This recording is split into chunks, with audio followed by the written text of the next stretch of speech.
नमस्कार, एक बार फिर स्वागत है आपका हमारे कार्यक्रम में। आज हम चर्चा करने जा रहे हैं एक ऐसे विषय पर जो आपकी आस-पास, आपकी ज़िंदगी से जुड़ा है। आपके आस-पास क्या हो रहा है, ये आपको जानने की ज़रूरत है, समझने की ज़रूरत है।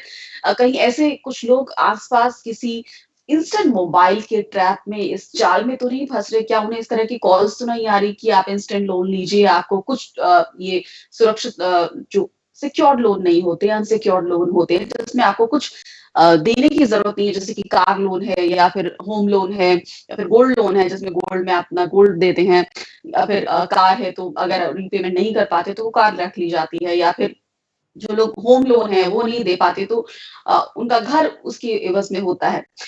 लेकिन ये अनसिक्योर्ड लोन जो कि सिर्फ़ एक फ़ोटोग्राफ और आईडी के बेसिस पे दिए जा रहे हैं, ये किस तरह से डेथ ट्रैप बन रहे हैं। इनका किसी बैंक से कोई लिंक नहीं सामने आ रहा, ना ही इनका किसी नॉन बैंकिंग फाइनेंस कंपनी से लिंक सामने आ रहा। ये बहुत आए हैं जिसमें लोगों ने सुसाइड किया। ये उनके लिए डेथ ट्रैप बन गया है, विशियस सर्कल बन गया है। कुछ हज़ार का, 3,000 का लोन लिया तो ये मामला आ रहा है कि सिर्फ़ ₹2100 ही मिले, बाकी सब कट गए। मतलब आरबीआई की जितनी भी गाइडलाइंस हैं, उनकी धज्जियाँ उड़ाई जा रही हैं इन ऐप्स के ज़रिए। इसके अलावा गूगल की भी कुछ गाइडलाइंस हैं, अगर गूगल प्ले स्टोर पर इस तरह की ऐप्स आती हैं कि उनको अगर रीपेमेंट पीरियड 60 दिन से कम का है तो उनको गूगल प्ले स्टोर पर अलाउ नहीं होता। लेकिन बावजूद इसके अगर ऐसा हो रहा है तो लग रहा है कहीं न कहीं कोई लैप्स है, कहीं न कोई कमी है। कहीं न कहीं जो पॉलिसीज़ है गूगल की उसको भी स्ट्रेंथन करने की ज़रूरत है। सरकार इस विषय में क्या कर सकती है? आम लोगों को क्या करना चाहिए जब उनको इस तरह के आसान लोन मिलने लगते हैं और फिर वो कुछ 3,000 का लोन वो किस तरह से 3 लाख में तब्दील हो जाता है और 7वें दिन ही आपको मैसेजेस आने शुरू हो जाते हैं, अब्यूसिव लैंग्वेज का इस्तेमाल होता है। लोगों के साथ बहुत ही लोग इस तरह की मानसिक यातना की स्थिति में पहुँच जाते हैं कि वो अपनी जान ले लेते हैं। तो ऐसे में किस तरह सजग रहें, सावधान रहें, इस पर बातचीत करने के लिए हमारे साथ मौजूद हैं साइबर लॉ एक्सपर्ट पवन दुग्गल जी। बहुत-बहुत स्वागत है पवन जी आपका हमारे कार्यक्रम में। धन्यवाद। जी, पवन जी, जिस तरह हम हमारे जो व्यूअर्स हैं, हमारे जो दर्शक हैं, कोशिश करते हैं वो जागरूक रहें, हमारे आस-पास चाहे हमने पहले फ़िशिंग की बात की, अब हम इंस्टेंट मोबाइल लोन का जो डेथ ट्रैप है, उस पर बात करने जा रहे हैं। तो आप भी इस तरह के मामले आपके सामने भी आ रहे होंगे कि किस तरह से ये जो कंपनीज़ हैं, चाहे ये ऐप्स हैं, इंस्टेंट मोबाइल ऐप्स हैं, ये लोगों को किस तरह ट्रैप कर रही हैं, अपने जाल में फँसा रही हैं और इसमें जो चीन के नागरिक हैं, उन्हें भी पकड़ा गया है। तो ये इसके तार कहीं न कहीं जुड़ते जा रहे हैं विदेश से भी। तो जब लॉकडाउन हुआ, लोगों के पास पैसा नहीं था, उन्होंने आसान लोन समझा, कुछ हज़ार लिए और वो कई लाख में वो लोन कब तब्दील हो गया पता ही नहीं चला। तो कैसे सजग रहना चाहिए, कैसे अलर्ट रहना चाहिए, कब जागरूक हो जाना चाहिए कि कोई आपको जाल में फँसाने की कोशिश कर रहा है? देखिए, आज इंटरनेट एक अथाह महासागर है, जहाँ पर जी। विभिन्न प्रकार की मछलियाँ इंतज़ार कर रही हैं आपको खाने के लिए, आपको निगलने के लिए। तो अगर आप जागरूक नहीं हुए, तो संभावित तौर पर ना केवल आप साइबर क्राइम के शिकार होंगे, हो सकता है आपको इतनी मानसिक पीड़ा का सामना करना पड़े कि शायद आप खुदकुशी जैसे ऑप्शन भी वे करने लग जाएँ। देखिए, जब से कोविड-19 आया और राष्ट्रीय लॉकडाउन आया, एकदम ही लोगों की नौकरियां चली गई, लोगों के पास आर्थिक रूप से जो सहारे थे वो खत्म हो गए, पैसे खत्म हो गए। तो इस परिस्थिति में लोगों ने आसपास देखना शुरू किया कि मुझे किस तरीके से आसान किस्तों पर लोन मिल सकता है।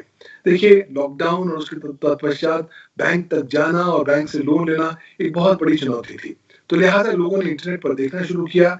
ये वही समय था जहाँ पर चीन ने भी देखा कि भारत के लोगों के पास आर्थिक कमी है, तो उन्होंने विभिन्न प्रकार के ऐप्स के माध्यम से लोगों को मुफ्त आसान किस्तों में, आसान रेट ऑफ इंटरेस्ट पर इंस्टेंट लोन देने के ऐप्स चालू कर दिए।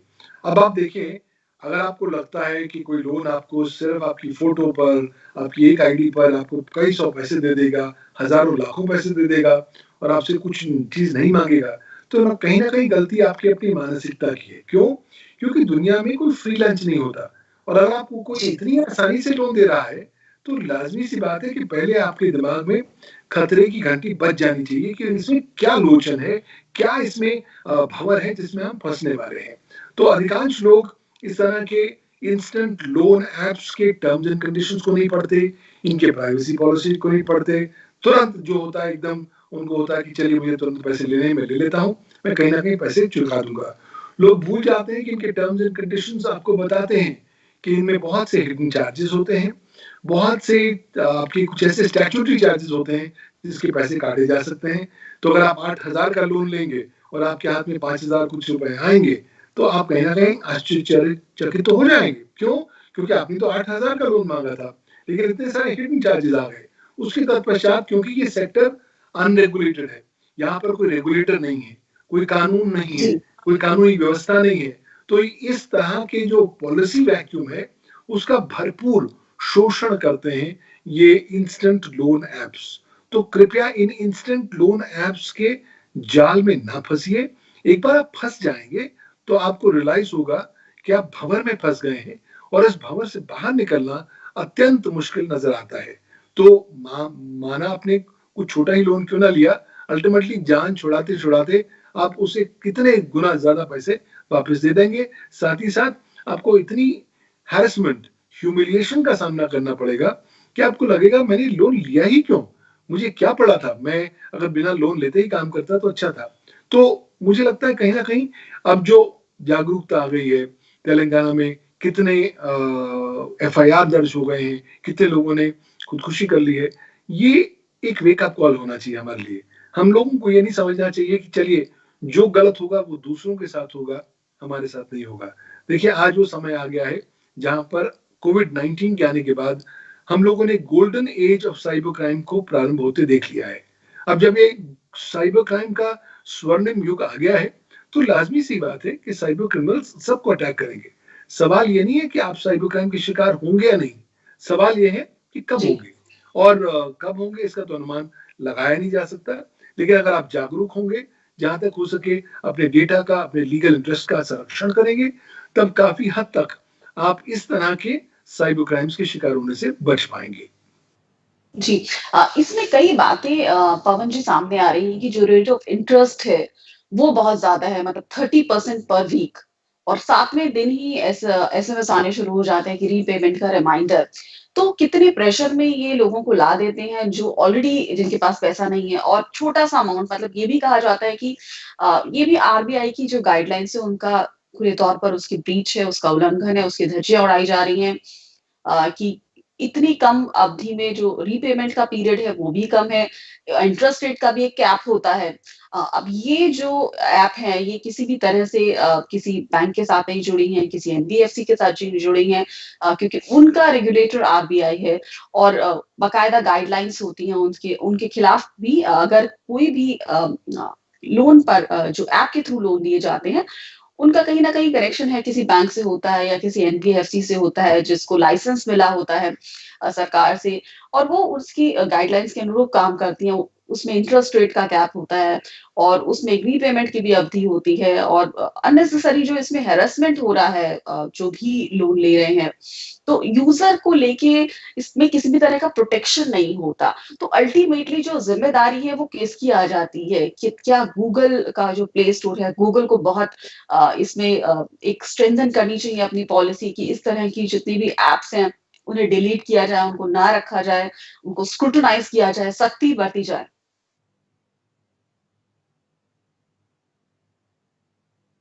जी, पवन जी।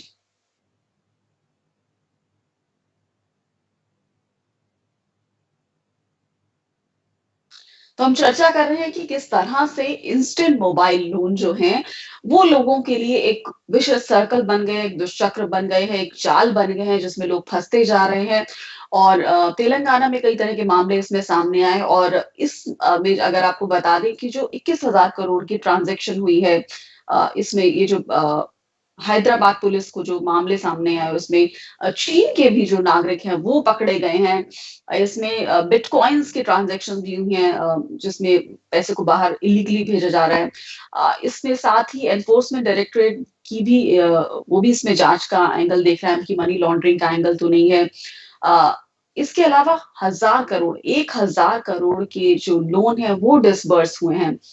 कुछ लोन जो है जो ट्रांज़ैक्शंस हैं, कुछ अ, 110 करोड़ की डिफरेंट केसेस में पुलिस ने वो जो केसेस हैं उनको फ्रोजन किया है, और 30 से ज़्यादा अरेस्ट हो चुके हैं इस मामले में। तो वाक़ई ये काफ़ी हैरान करने वाली बात है, किस तरह की मानसिक यातना से लोग गुज़रते हैं जब उनको आसानी से लोन तो भी मिल जाता है, लेकिन लोन के भी कई तरीके होते हैं कि सिक्योर्ड लोन है, अनसिक्योर्ड लोन है। सिक्योर्ड लोन ऐसे होते हैं जिसमें कि आपको कोई ज़मानत देनी होती है। अगर आप घर ले का लोन ले रहे हैं, तो आप कुछ ना कुछ डॉक्यूमेंट देने होंगे, आपको आपकी इनकम का प्रूफ दिखाना होगा। तो पवन दुग्गल जी एक बार फिर हमारे साथ जुड़ गए हैं। तो पवन जी, मैं आपसे यही जानना चाह रही थी कि गूगल को क्या अपनी पॉलिसी को मजबूत करने की, स्ट्रेंथन करने की ज़रूरत है, जब उसके प्ले स्टोर पर अगर आ रहे हैं इस तरह के ऐप्स तो? देखिए, गूगल तमाशबीन बनकर नहीं रह सकता। जी, गूगल को रियलाइज होना पड़ेगा कि वो भारतीय कानून के तहत एक इंटरमीडियरी है, एक नेटवर्क सर्विस प्रोवाइडर्स है, और सेक्शन 79 भारत के इंफॉर्मेशन टेक्नोलॉजी एक्ट में स्पष्ट तौर पर कहा जाता है कि गूगल जैसे सर्विस प्रोवाइडर्स को ड्यू डिलिजेंस और सावधानी बरतनी पड़ेगी जब वो अपनी ड्यूटीज का निर्वाह कर रहे हैं। तो उनकी ड्यू डिलिजेंस पैरामीटर्स के अंतर्गत शामिल है कि वो एटलीस्ट ध्यान से तो देखें कि वो किस तरह के ऐप्स को अपने आप प्रकाशित करते जा रहे हैं और उनका प्रसारण आप अलाउ कर रहे हैं। ये बात सही है कि भारतीय सरकार ने अभी तक इस तरह के ऐप डेवलपर्स के लिए जो जो ड्यू डिलिजेंस के पैरामीटर्स परिभाषित होने चाहिए, वो नहीं अभी तक परिभाषित किए हैं। उसको लेकर कोई डेडिकेटेड रूल्स एंड रेगुलेशंस नहीं आए हैं। लेकिन इसका ये मतलब नहीं कि गूगल मनमानी करता है और हर प्रकार के इन ऐप्स को भी अलाउ करता है जो प्रत्येक सप्ताह 30% तक का जो इंटरेस्ट है वो मांगते हैं। मुझे लगता है यहाँ पर ये एक गैप का एरिया आ गया है, यहाँ पर वैक्यूम है। उस वैक्यूम को भरने के लिए आवश्यकता है कि कहीं ना कहीं आपको गूगल जैसे प्लेयर्स को विवश करना पड़ेगा। आप ये नहीं कह सकते, जी, आपको निवेदन नहीं कर सकते, क्योंकि निवेदन शायद आपका स्वीकार नहीं किया जाएगा। तो जब तक आपको कानून के डंडे के रास्ते से आप नहीं आएंगे, तब तक उनको उतना असर नहीं पड़ेगा। इसलिए आवश्यकता है कि भारत में अपने जो इंटरमीडियरी लाइबिलिटी संबंधी कानूनी प्रावधान है, जो इन सर्विस प्रोवाइडर्स को गवर्न करते हैं, उनके तहत जी, नए रूल्स एंड रेगुलेशंस लेकर आए, ताकि एक तो इन तरह के ऐप डेवलपर्स की, ऐप प्लेटफॉर्म्स की ड्यू डिलिजेंस के पैरामीटर्स परिभाषित हों। दूसरी बात, सरकार सेक्शन 87 भारत के सूचना प्रौद्योगिकी कानून के तहत नए रूल्स एंड रेगुलेशंस ला सकती है संसद से जाए बगैर। और सबसे महत्वपूर्ण बात, कहीं ना कहीं आपको इन ऐप डेवलपर्स को बताना है, इन ऐप प्लेटफॉर्म्स को बताना है कि आप चाहे भारत में हो या ना हो, अगर आपकी सेवाएं, आपके ऐप्स भारत में विद्यमान लोगों के कंप्यूटर्स या मोबाइल फोन्स पर आ रही हैं, तो आपको भारतीय कानून का पालन करना पड़ेगा और उनके हितों के संरक्षण के लिए भी आपको कार्यरत होना पड़ेगा। जी। जिस तरह से ये प्रीडेटरी ऐप लोगों को टारगेट बना रही हैं, जाल में फँसा रही हैं, तो क्या कोई ऐसे कानून की ज़रूरत है, एक इस तरह की डेटा प्रोटेक्शन अथॉरिटी की ज़रूरत है, जिसको प्रपोज़ भी किया गया, लेकिन अभी उसकी प्रोविज़न एक्जिस्टेंस में नहीं है? या इस तरह के भारत में कानून लाने की, इस तरह की डेटा को प्रोटेक्ट करने की ज़रूरत है, इस तरह के प्लेटफ़ॉर्म को रेगुलेट करने की ज़रूरत है? इसमें कोई दो राह नहीं कि भारत में आज आवश्यक है कि इस तरह के प्लेटफॉर्म्स को भारतीय सरकार इफेक्टिवली रेगुलेट करे। अभी तक डेडिकेटेडली ऐप्स से संबंधित या ऐप प्लेटफॉर्म से संबंधित ना तो कोई पॉलिसी आई है, ना ही कोई कानूनी प्रावधान आए हैं। अभी तक तो ट्रेडिशनली ये ऐप प्लेटफॉर्म्स होते हैं, नेटवर्क सर्विस प्रोवाइडर्स माने जाते हैं सेक्शन 2 भारत के इंफॉर्मेशन टेक्नोलॉजी एक्ट के तहत, और उन्हें दायित्व दिया जाता है कि वो ड्यू डिलिजेंस या सावधानी बरतें जब वो अपनी ड्यूटियों का निर्वाह कर रहे हैं। लेकिन ड्यू डिलिजेंस के पैरामीटर्स तो तब भी सरकार ही परिभाषित करेगी, लेकिन सरकार ने जी, पिछले 12-13 सालों में ऐसी कोई परिभाषा नहीं दी है, कोई रूल्स एंड रेगुलेशंस नहीं दी है। तो आवश्यकता है इन तरह के ऐप प्लेटफॉर्म्स को रेगुलेट करने के लिए भारत एक रेगुलेटर लेकर आए। एक पर्सनल डेटा प्रोटेक्शन बिल फिलहाल संसद के सामने रखा गया था दिसंबर जी, 2019 में, लेकिन तत्पश्चात उसको पार्लियामेंट्री स्टैंडिंग कमेटी के बाद भेज दिया गया। अभी तक उस कमेटी की रिपोर्ट आनी बाकी है। तो एग्जैक्टली समझ नहीं आ रहा कि कानून कब आएगा और किस तरीके से आएगा, लेकिन जब आएगा उम्मीद करते हैं कि आपका जो पर्सनल डेटा है उसका संरक्षण करेगा। लेकिन जब तक कानून नहीं आता तब तक गूगल जैसे प्लेटफॉर्म्स का दायित्व बन जाता है कि वो लोगों की सेंसिटिव पर्सनल जानकारी का संरक्षण करें। ऑलरेडी अगर आप देखें तो भारत के सूचना प्रौद्योगिकी कानून के तहत विशेष जी, तौर पर इंफॉर्मेशन टेक्नोलॉजी रूल्स हैं सन 2011 में, जो विशिष्ट प्रकार की बातें बोलती हैं कि गूगल को क्या क्या कदम उठाने चाहिए, क्या क्या रीजनेबल सिक्योरिटी प्रैक्टिसेस और प्रोसीजर्स अपनाने चाहिए जब वो लोगों के सेंसिटिव पर्सनल डेटा के साथ डील कर रहा है। तो मुझे लगता है क्योंकि हम लोग कानून बहुत ढीले बनाते हैं, कानून का इम्प्लीमेंटेशन और ज्यादा ढीला होता है, तो लोगों को लगता है कि चलिए हम कुछ भी कर सके, जो मनमानी कर सकता है हम करेंगे और कानून हमारा कुछ नहीं बिगाड़ सकता। आवश्यकता है इस मानसिकता को बदलने की, आवश्यकता है सरकार को नए ठोस कारगर कदम उठाने की, जिसमें न केवल वो वर्तमान कानून को इफेक्टिवली इन्फोर्स करे, नया रेगुलेटर लेकर आए, नए रूल्स एंड रेगुलेशंस लेकर आए। सेक्शन 87 भारत के इंफॉर्मेशन टेक्नोलॉजी एक्ट में पर्सनल डेटा प्रोटेक्शन बिल को जल्दी से कानून में पारित करे, और सबसे महत्वपूर्ण बात, एक नया कानूनी ढांचा लेकर आए इन ऐप प्लेटफॉर्म्स के लिए, इन ऐप डेवलपर्स के लिए, इस ऐप इकोसिस्टम के लिए, ताकि उपभोक्ताओं का न केवल डेटा का संरक्षण हो सके, बल्कि साथ ही साथ जो उपभोक्ता के जो लीगल इंटरेस्ट हैं उनका भी संरक्षण हो सके। जी, उपभोक्ताओं के जो लीगल संरक्षण है उसको उसको भी बनाए रखा जा सके। इस तरह की कानून आना चाहिए, मजबूत कानून आना चाहिए। जिस तरह से आप बात कर रहे थे कि पर्सनल डेटा प्रोटेक्शन इस पर कानून आना चाहिए ताकि जो यूजर्स है उनको सुरक्षा मिल सके।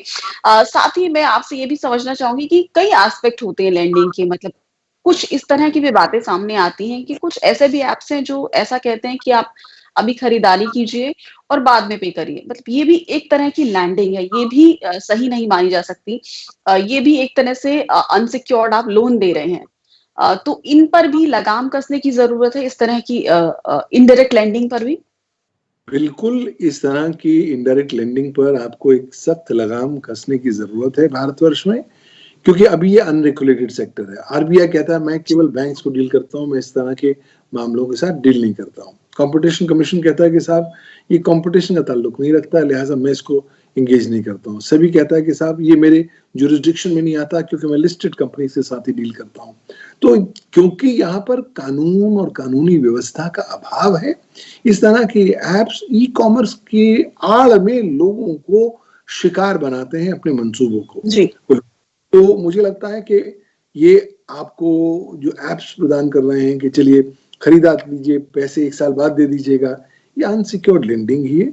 इसको रेगुलेट करने की जरूरत है ताकि जब भी उपभोक्ता इस दिशा में जाना चाहे, एटलीस्ट उसको पता तो लगे कि वो कौन से कुएं में छलांग लगा रहा है, उसके अंदर क्या क्या खतरे हैं, क्या क्या चुनौतियां हैं, और अगर वो चुनौतियों को स्वीकार करता है तब लाजमी तौर पर वो यहाँ जा सकता है। लेकिन अगर स्वीकार वो नहीं करता या उसे जानकारी नहीं होती, तो उसे आप आंखें बंद करके उसे आप एक कोने में नहीं धकेल सकते। कहीं ना कहीं यहाँ पर दायित्व सरकार का बनता है, एक नए रेगुलेटर का बनता है, ताकि वो उपभोक्ता के संरक्षण के प्रति लगातार जागरूक हो, कार्यरत करता रहे, और जो जो ये ऐप्स जाल बिछा रहे हैं ताकि उपभोक्ताओं को फंसाया जा सके, उनके बरखिलाफ कानूनी कार्रवाई की जाए। जब तक नया कानून ना हो तो इनके बरखिलाफ भारत के सूचना प्रौद्योगिकी कानून और भारतीय दंड संहिता के प्रावधानों के तहत मुकदमे दर्ज किए जा सकते हैं। लेकिन याद रखिए, मुकदमे तब दर्ज होंगे जब पॉलिटिकल विल होगी। अब पॉलिटिकल विल के लिए सरकार के ऊपर हम सब निर्भर हैं कि सरकार जल्द ही अपनी नींद से जगे, ताकि इस तरह के जो डिविएंट ऐप्स हैं, शैतान ऐप्स हैं, जो आपको लगातार नुकसान पहुंचाने की फिराक में रहते हैं, उनको इफेक्टिवली रेगुलेट कर सके। जी, जिस तरह के ये जो ऐप्स हैं जिस तरह से ये लोगों को फंसाने के, अपने माया जाल में फंसाने की कोशिश करते हैं इंस्टेंट मोबाइल लोन के जरिए, उन पर लगाम कसने के लिए हमारे यहाँ एक कानून होना चाहिए, मजबूत कानून होना चाहिए। सरकार को इस पर सोचना चाहिए कि जल्द से जल्द जिस तरह की पर्सनल डेटा प्रोटेक्शन कानून की बात हो रही है उसे जल्द से जल्द लाए, और ताकि एक तरह से डेटा प्रोटेक्शन अथॉरिटी को बनाए लाया जा सके जो कि इस तरह की एप्स को रेगुलेट करे, उन पर नजर रखे, उनका सुपरविजन करे। डिजिटल इकोसिस्टम में जो कुछ हो रहा है, हमारे नागरिकों को जिस तरह का नुकसान पहुंचाया जा रहा है, फंसाया जा रहा है, लोगों को एक ऐसी पाया जा रहा है कि वो सुसाइड करने पर मजबूर हो रहे हैं, तो ऐसी घटनाएं ना हो, ऐसे अपराध ना हो। तो आप क्या कहना चाहेंगे कि नागरिकों को किस तरह से अलर्ट रहना चाहिए कि वो सुरक्षित रहें, और सरकार के लिए तो आपने कहा ही कि वो इस तरह के कानून लाए, मजबूती दे उन्हें, और इस तरह की अथॉरिटी बनाए कि लोगों को सुरक्षा दी जा सके। देखिए, अगर आप उपभोक्ता हैं तो छोटे लालच में मत पड़िए। कहीं ना जी। कहीं मान लीजिए कि इंटरनेट एक ऐसा महासागर है जहां पर अगर आप सावधान ना हुए तो कहीं ना कहीं बड़ी मछली ने आपको खा जाना है, कोई मछुआरे के जाल में आपने फंस जाना है और आप साइबर क्राइम के शिकार हो जाएंगे। तो अगर आप उपभोक्ता हैं और अगर आपको पैसे की जरूरत है तो कृपया बैंकों के पास जाइए, पब्लिक सेक्टर बैंक्स के पास जाइए, वो लोग उन उन बैंक्स के पास जाइए जो आरबीआई की रेगुलेशन के तहत आते हैं। एटलीस्ट वो आपको इस तरीके से चूना नहीं लगाएंगे। ये जो एप्स आपको बोल रहे हैं कि हम आपको तुरंत लोन देते हैं, उस दिशा में तो आपने जाना ही नहीं है। क्यों? क्योंकि एक बार आप चले गए, आप उस तरह के जंजाल से बाहर निकल नहीं पाएंगे, आप पूरी तरीके से डिसोल्यूशन हो जाएंगे। और अगर आपको बहुत ज्यादा है कि नहीं मुझे इंस्टेंट ऐप से लोन लेना ही है, इंस्टेंट लोन, तो एटलीस्ट उसके टर्म्स एंड कंडीशंस तो पढ़ लीजिए और देख तो लीजिए कि क्या क्या हिडन चार्जेस हैं, किस तरह का रेट ऑफ इंटरेस्ट आपको लगाने जाने वाला है, कब ये पैसे आपसे वापस मांगेंगे, और अगर आप पैसे वापस उस समय अवधि के अंतर्गत ना दे पाए तो क्या क्या कार्रवाई करेंगे। क्योंकि अक्सर जब आप ये ऐप्स डाउनलोड करते हैं, आप भूल जाते हैं कि उस वक्त डाउनलोड करते वक्त ये जो इंस्टेंट लोन ऐप्स होते हैं, ये आपसे बहुत सारी परमिशंस मांगते हैं, आपसे गैलरी की परमिशन मांगते हैं, आपसे कॉन्टैक्ट्स की परमिशन मांगते हैं, ताकि सारे कॉन्टैक्ट्स आपके उनके पास पहुंच जाए। और अगर आप अपनी पेमेंट को डिफॉल्ट करते हैं तो वो आपके नाम का ग्रुप बनाते हैं सोशल मीडिया पर, आपके तमाम सारे जो कॉन्टैक्ट्स हैं उनको संदेश डालते हैं कि साहब ये फ्रॉड आदमी है, ये पैसा नहीं दे रहा, ये पैसा खा गया है, आपकी मानहानि करते हैं। आपकी जो छवि लोगों के मस्तिष्क में, दृष्टि में होती है, उसको नकारात्मक रूप से प्रभावित करते हैं, ताकि कहीं ना कहीं आप पर दबाव बनाया जा सके और आप ज्यादा से ज्यादा पैसे दे सके। मुझे लगता है कि आप जहां तक हो सके इन ऐप्स से दूर रहिए, और इन ऐप्स को अगर आप नजरअंदाज ही कर दें तो बहुत अच्छी बात है। और स्पष्ट मान के चलिए कि आपको दुनिया भर में फ्री लंच नहीं मिलने वाला।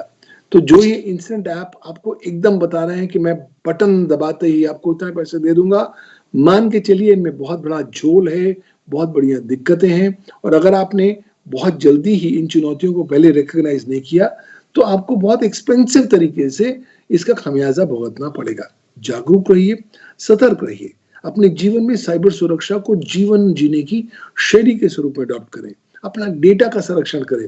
हर प्रकार के ऐप्स को अपना डेटा देने की आवश्यकता नहीं है, हर ऐप को हर प्रकार की परमिशन देने की जरूरत नहीं है। किसी भी ऐप को डाउनलोड करने से पहले एटलीस्ट उसके बारे में शोध कर लीजिए, इंटरनेट पर जाकर, सोशल मीडिया पर जाकर, ये देखने के लिए कि लोग इस ऐप के बारे में क्या क्या बोलते जा रहे हैं और लोगों की प्रतिक्रियाएं क्या है। अगर आपको नेगेटिव प्रतिक्रिया नजर आ रही है तो कृपया उस ऐप को आपसे कोसों दूर रखिए, कोशिश करिए, जागरूक रहिए। जितने आप सतर्क रहेंगे उतना ज्यादा अच्छे चांसेस होंगे कि आप अपने लीगल इंटरेस्ट को, अपने डेटा को, अपने पैसे को सुरक्षित रख पाएंगे और चैन की नींद भी सो पाएंगे। जी, इसके अलावा कुछ एक्सपर्ट्स की ये भी ओपिनियन आते हैं पवन दुग्गल जी कि जब इस तरह का मनी का मूवमेंट होता है इन ऐप्स के जरिए तो कहीं ना कहीं बैंकिंग सिस्टम के जरिए होता होगा, तो क्या अगर तरीके से केवाईसी को प्रोसेस को फॉलो किया जाए तो भी क्या इनको ट्रैक किया जा सकता है, तो भी इन पर नजर रखी जा सकती है, तो भी इनको सुपरवाइज किया जा सकता है? मुझे लगता है इनको पूरी तरीके से सुपरवाइज किया जा सकता है। जब तक कोई नया रेगुलेटर नहीं आता, सरकार एक नोटिफिकेशन ला सकती है कि आरबीआई स्वयं एकमात्र एजेंसी होगी जो इस तरह के ऐप्स को रेगुलेट करने का प्रयास करेगी।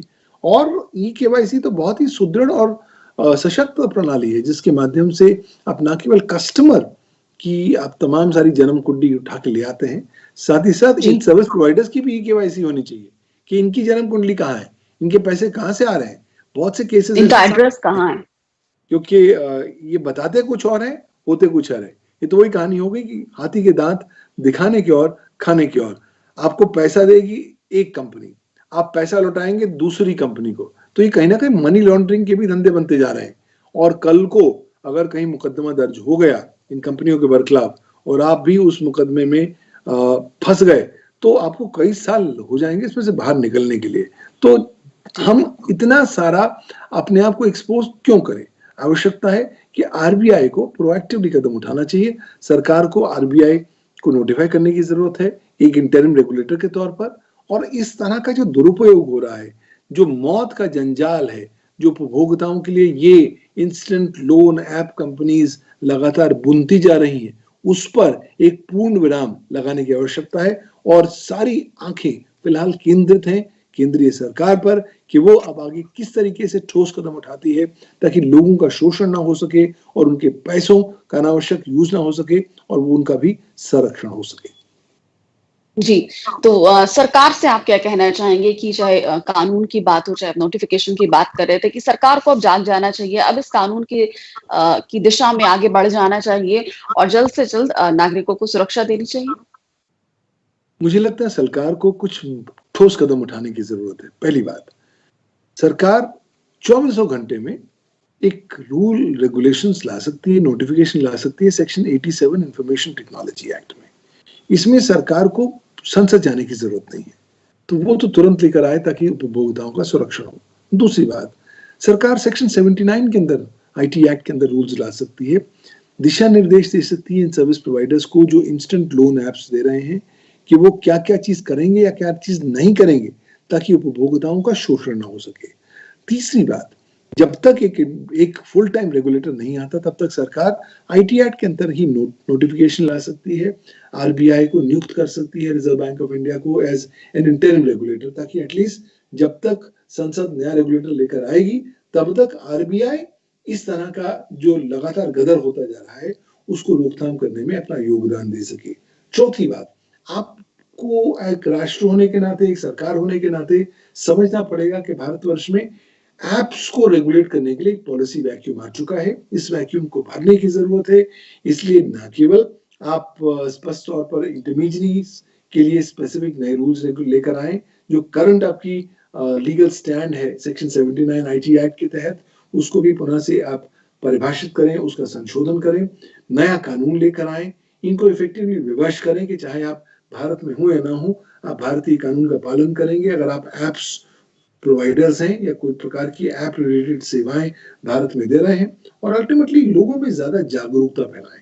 कहीं ना कहीं prevention is always better than cure. जब तक आप लोगों को जागरूक बनाएंगे इन जंजालों के बारे में, इन चुनौतियों के बारे में, तब तक लोग लगातार इनमें फंसते जाएंगे। तो आपकी जनसंचार माध्यम के द्वारा, टीवी, रेडियो, इंटरनेट के द्वारा सरकार एटलीस्ट पब्लिक अवेयरनेस कैंपेन्स शुरू कर सकती है ताकि लोगों को ज्यादा जागरूक बनाया जा सके इस तरह की चुनौतियों को लेकर। तो बहुत सारे कदम उठाने की जरूरत है। अब ये तमाम सारे कदम तब उठाए जाएंगे जब पॉलिटिकल विल होगी। अब क्या सरकार के पास पॉलिटिकल विल है या नहीं है, ये आने वाला समय हमें बताएगा। लेकिन सभी भारतवासी उम्मीद करते हैं कि बहुत ही जल्द भारतीय सरकार अगर इस दिशा में कार्यरत होगी तो वो न केवल भारतीयों का जो लीगल इंटरेस्ट है उनका संरक्षण कर पाएगी, बल्कि साथ ही साथ सुदृढ़ कंज्यूमर्स मूवमेंट की दिशा में भी अपना योगदान दे पाएगी। जी, बिल्कुल। सरकार को अवेयरनेस कैंपेन चलाने चाहिए, नागरिकों तक ये बात पहुंचानी चाहिए कि किस तरह से ये साइबर क्रिमिनल्स हैं, वो किस तरह से उनको अपना शिकार बनाने के लिए नागरिकों को ढूंढ रहे हैं, उनको ट्रैप में फंसाने की कोशिश कर रहे हैं और सॉफ्ट टारगेट ढूंढ रहे हैं। तो जिस तरह से चाहे हम सरकार जिस फोन के जरिए उनको ट्रैप किया जाता है, उस फोन के जरिए सरकार उनको जागरूक भी कर सकती है मैसेजेस भेजकर, और चाहे कॉलर ट्यून जिस तरह हम पेंडेमिक के टाइम पर सुन रहे हैं वैसे ही दिन में एक बार बता सकती है। कई तरीके हैं लोगों तक पहुंचने के, कई मास मीडिया के तरीके हैं जिनके जरिए लोगों तक जानकारी, अवेयरनेस पहुंचाई जा सकती है। तो लोग सजग रहें, जागरूक रहें, इस तरह के ट्रैप से बचें और इस तरह के जो इंस्टेंट मोबाइल लोन्स है उनसे सावधान रहें। आपको फंसाने की कोशिश की जा रही है और आप बड़ी मुश्किलों में फंस सकते हैं। ऐसी परिस्थिति में, ऐसे विशेष सर्कल में, ऐसे दुष्चक्र में फंस सकते हैं जिससे आपको निकलना भी मुश्किल लगे और न सिर्फ आपकी मानसिक स्थिति पर असर पड़ेगा बल्कि लोगों की तो इसमें जान भी गई है। तो ऐसे में सावधान रहें, जिस तरह की पवन दुग्गल जी ने कहा, और सरकार को भी इस दिशा में सख्त कदम उठाने की जरूरत है और सरकार को भी जाग जाना चाहिए। अब नागरिकों के हित में एक सुदृढ़ मजबूत कानून लाना चाहिए ताकि एक ऐसी अथॉरिटी बनानी चाहिए कि लोगों को सुरक्षा दी जा सके इस तरह के क्रिमिनल्स की। शुक्रिया पवन दुग्गल जी इस कार्यक्रम का हिस्सा बनने के लिए, और लगातार जिस तरह आप हमारे इस प्लेटफॉर्म के जरिए लोगों को जागरूक करते रहते हैं, बाकायदा चाहे फिशिंग की बात हो, चाहे साइबर क्रिमिनल्स की बात हो, चाहे साइबर सिक्योरिटी की बात हो, किस तरह साइबर क्रिमिनल से बचें, आप जानकारी देते रहते हैं।